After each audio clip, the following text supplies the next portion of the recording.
ზიზღი, როგორც რადიკალური ჯგუფების ბრძოლის იარაღი, მეთოდები, რომელთაც საბჭოთა სპეცსამსახურები საქართველოში ადამიანთა შორის შუღლის გასაღუვებლად იყენებდნენ. დღეს იმავე მეთოდებს უცხოეთიდან დაფინანსებული ორგანიზაციები მიმართავენ. სახელისუფლებო გუნდის განცხადებით მიზანი უცვლელია, საზოგადოების გაყოფა და დაპირისპირება. განსხვავებულ მოსაზრებას ავითარებს ერთ-ერთ პოდკასტში ლევან ღამბაშიძე, რომელმაც თქვა, რომ არის ხალხი, რომელსაც ზიზღის ლეგიტიმური უფლება აქვს.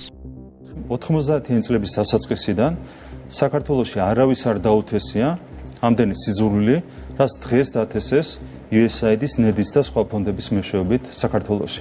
ეს არის დანაშაული ქართული ხალხის წინაშე. ეს KGB-ს მეთოდები, რომელიც ახლა უკვე გამოიყენება სხვა სპეცსამსახურების მიერ, არ შეიძლება რომ საქართველოში იყოს წარმატებული და ბოლომდე, რადაც არ უნდა დაგვიждდეს, ბოლომდე ვიბრძოლებთ იმისათვის, რომ ეს სიძულვილი ჩვენ ჩავანაცვლოთ ჯანსაღი დამოკიდებულებით საზოგადოების წარმომადგენლებს შორის.